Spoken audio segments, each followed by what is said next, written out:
នៅពេលដែលសង្គ្រាមនៅតំបន់មជ្ឈិមបូព៌ាកំពុងតែកើនឡើងយ៉ាងគួរឲ្យព្រួយបារម្ភនេះ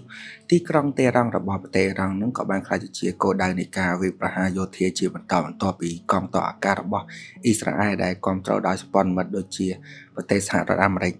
ក្នុងចំណោមព័ត៌មានក្តៅថ្មីៗនេះដែលបានបង្កឲ្យមានការភ្ញាក់ផ្អើលក្នុងសហគមន៍អន្តរជាតិនោះគឺការរាយការណ៍អំពីការវាយប្រហារនៅដែនអាកាសនៅទីក្រុងតេហ៍រ៉ង់នឹងតែម្ដងដែលបានបង្កឲ្យមានការខូចខាតដល់តំបន់ជុំវិញស្ថានទូតរបស់កូរ៉េខាងជើងព័ត៌មាននេះគឺបានធ្វើឲ្យមានការព្រួយបារម្ភយ៉ាងខ្លាំងព្រោះតែស្ថានទូតគឺជាតំបន់ការទូតដែលត្រូវបានការពារដោយច្បាប់អន្តរជាតិនិងការខូចខាតដល់ទីតាំងបែបនេះដែលអាចបង្កឲ្យមានវិបត្តិនយោបាយថ្មីនៅលើឆាកពិភពលោកយោងតាមរបាយការណ៍មួយចំនួនការវាយប្រហារនៅតាមដែនអាកាសបានបង្កើតឡើងនេះក្នុងអំឡុងពេលដែលកងទ័ពអ៊ីស្រាអែលកំពុងតែធ្វើបដិបត្តិការប្រឆាំងនឹងគោលដៅយោធានិងហេដ្ឋារចនាសម្ព័ន្ធសន្តិសុខរបស់ប្រទេសអ៊ីរ៉ង់នៅក្នុងទីក្រុងតេហ៍រ៉ង់តែម្ដងសកម្មភាពយោធាមួយនេះគឺជាផ្នែកមួយនៃសង្គ្រាមដ៏ធំដែលបានចាប់ផ្ដើមនៅចុងខែកុម្ភៈឆ្នាំ2026នេះបន្ទាប់ពីការវាយប្រហារប្រឆាំងមេដឹកនាំកំពូលរបស់អ៊ីរ៉ង់លោកអាលីខាមេនីដែលបានបង្កឲ្យមានការប្រយុទ្ធយ៉ាងធ្ងន់ធ្ងរនៅក្នុងតំបន់តែម្ដងក្នុងរយៈពេលប្រមាណថ្ងៃបន្ទាប់ពីការវាយប្រហារដំបូង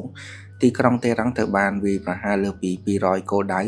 ដែលរួមមានមូលដ្ឋានយោធាអគាររដ្ឋាភិបាលនិងមជ្ឈមណ្ឌលសន្តិសុខជាច្រើនសូម្បីតែការបំផ្ទុះជាច្រើនក៏បានបង្កឲ្យមានផ្សែងខ្មៅធំៗឡើងទៅលើអាកាសដែលយើងមើលទៅសឹងតែលែងឃើញទីក្រុងហើយនឹងបានបំផ្លាញនៅអគារជាច្រើននៅក្នុងទីក្រុងផងដែរ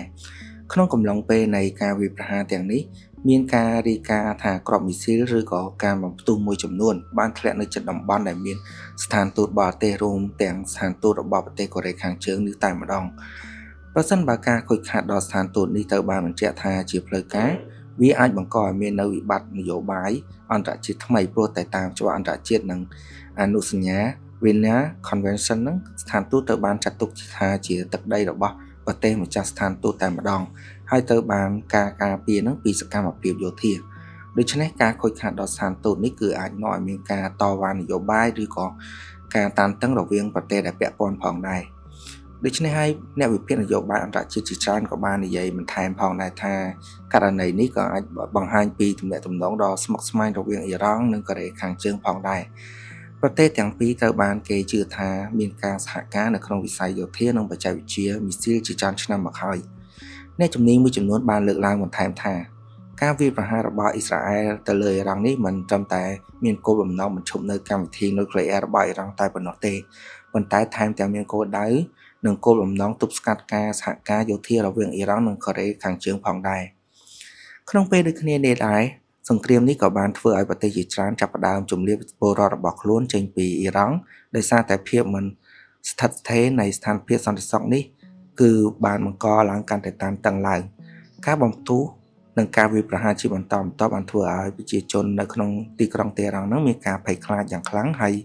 ជីវិតប្រចាំថ្ងៃក៏ត្រូវបានរំខានយ៉ាងខ្លាំងដូចគ្នាអ្នកជំនាញយោធាក៏បានប្រមានបន្ថែមថាប្រសិនបើ